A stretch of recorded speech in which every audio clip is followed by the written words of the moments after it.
Então já vai uma lição prática de vida real, que é o seguinte: se o teu inquilino ele não consegue pagar, não adianta você querer espernear, bater o pé e falar assim: ah, eu quero receber pelo IGPM. Ele vai te pagar o que ele pode pagar, e se ele não conseguir te pagar, ele vai ficar inadimplente.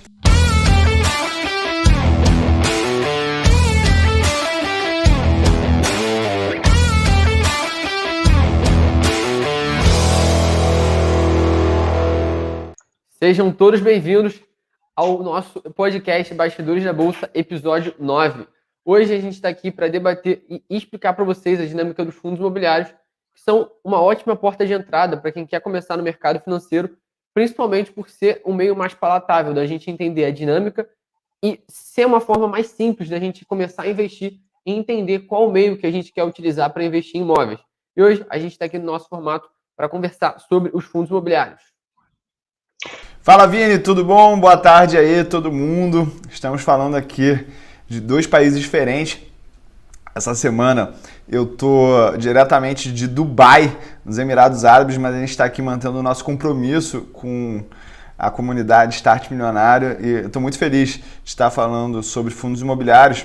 Mas, Vini, durante muito tempo eu falei que era a melhor porta de entrada para o mercado financeiro, mas depois que eu comecei a aperfeiçoar mais a minha pedagogia, a minha didática aí, vocês sabem que eu mudei de posicionamento, né? A melhor maneira de você começar no mercado financeiro é o IVVB11. Isso porque, seguinte, cara, imagina se alguém tivesse comprado somente o XP Macaé quando entrou na bolsa. Essa pessoa não estaria bem. Então, quando a gente começa a falar dessa maneira, vocês começam a desvendar um pouco sobre o porquê que eu mudei esse posicionamento, porque esses pontos cegos aí da estratégia de quem compra poucos ativos, concentra muito, ele é perigoso para o investidor iniciante. O investidor iniciante, talvez ele não tenha essa noção clara de que é importante você diversificar. Mas só que nos fundos imobiliários a gente tem também um ETF que é o XFIX. Então eu posso aqui parafrasear que o XFIX é a melhor maneira para você entrar nos fundos imobiliários através dos investimentos em renda variável, beleza? A minha família ela é muito concentrada em imóveis no Rio de Janeiro. E quando a gente teve o final da Copa do Mundo de 2014 e entre a safra ali com as Olimpíadas de 2016, a gente teve uma queda bastante forte do mercado imobiliário aqui no Rio de Janeiro. E se eu não tivesse diversificado em moeda estrangeira, com meu IVVB11 e minhas ações no exterior, talvez eu tivesse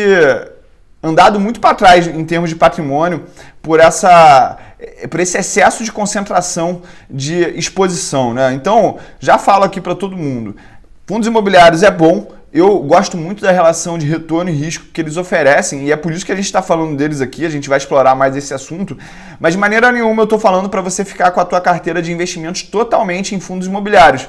Primeiro pela liquidez, primeiro pela concentração em uma classe só, mas uma das grandes vantagens de você ter os fundos imobiliários em relação aos meus imóveis da pessoa jurídica é a facilidade de você diversificar tanto em segmentos, mas também em geografia. E também eu posso falar isso, a gente também não tem lá na minha pessoa jurídica papéis relacionados ao mercado imobiliário, que é também uma das vantagens que eu vou falar e eu vou me posicionar mais na frente se eu sou a favor ou contra esses fundos de papel. Então já vai uma lição prática de vida real, que é o seguinte: se o teu inquilino ele não consegue pagar, não adianta você querer espernear, bater o pé e falar assim: ah, eu quero receber pelo IGPM. Ele vai te pagar o que ele pode pagar e se ele não conseguir te pagar, ele vai ficar inadimplente.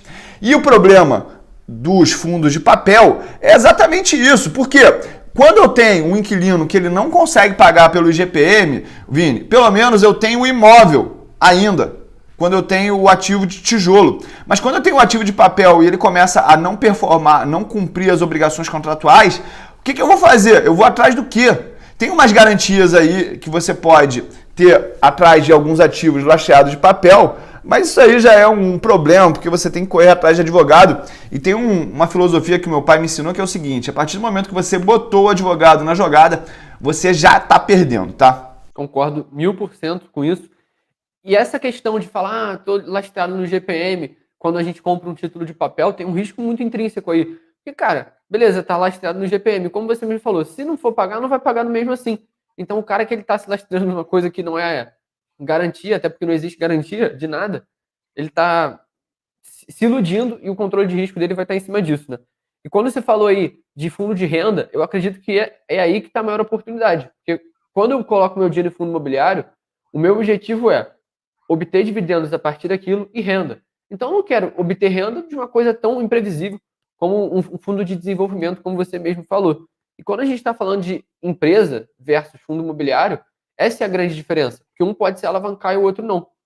E como você mesmo citou o estudo dos fundos imobiliários de shopping performando melhor do que as empresas de shopping, já pode ser um grande sinal que o fundo imobiliário, por ter uma alavancagem menor, porque por ele não poder contrair dívida e ser obrigado a distribuir 95% do resultado para todos os cotistas, acaba que a única opção dele é distribuir o dinheiro, continuar reinvestindo aos poucos e ter aquele processo mais lento, e no final das contas acabou dando mais resultado, né? Perfeito, muito bem colocado. Quando a gente está falando de fundos imobiliários, para quem aí não está muito atualizado com as regras, os fundos imobiliários eles têm que distribuir 95% do lucro caixa que eles têm por semestre. Só que acaba que eles pagam mensalmente, eu acho que para até atrair mais investidores para sua base. Isso gera um conflito de agência. Por que que eu acho que existe esse retorno maior dos fundos imobiliários em relação às incorporadoras e também às empresas de shopping centers na bolsa? Porque simplesmente não há um conflito de agência do gestor lá da empresa. Tipo, eu não estou falando especificamente dessa empresa, tá? Numa Multiplano, uma Iguatemi da vida.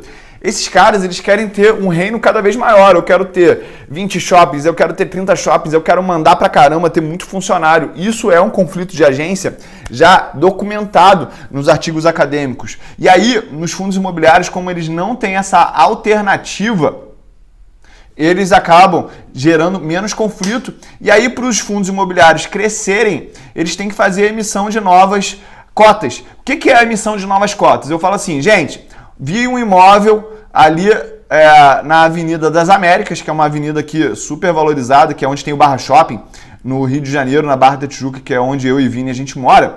E aí eu vi um shopping ali muito legal. O que eu vou fazer? Eu preciso captar com vocês aqui 100 milhões de reais para comprar esse novo imóvel. Aí eu faço uma emissão de novas cotas e aquele fundo que antigamente tinha, sei lá, 100 mil cotas, agora ele vai ter 150 mil cotas. E ele vai ter um patrimônio maior. Você tem que analisar caso a caso, caso essas emissões façam sentido ou não. Por quê? Porque se eu estou emitindo cotas e eu estou comprando um ativo que ele não vai performar, eu vou acabar diluindo os meus lucros futuros.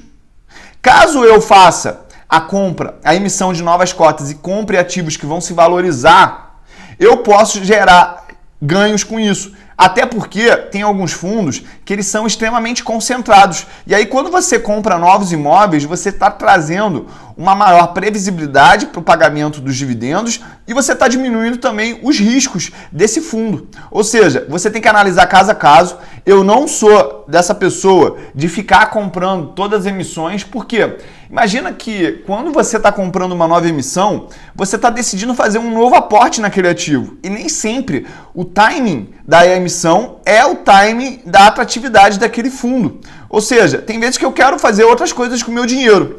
Eu acabo vendendo esses direitos de subscrição no mercado. E isso eu acabo trazendo para dentro de casa como se fosse um dividendo não esperado. Eu sei que eu estou diluindo a minha participação nesse fundo imobiliário, mas eu prefiro trazer dessa maneira essa questão, porque dentro de uma hierarquia de conceitos financeiros, a diversificação e a alocação do meu capital ela é mais relevante do que se eu estou fazendo a subscrição de uma emissão ou não, beleza?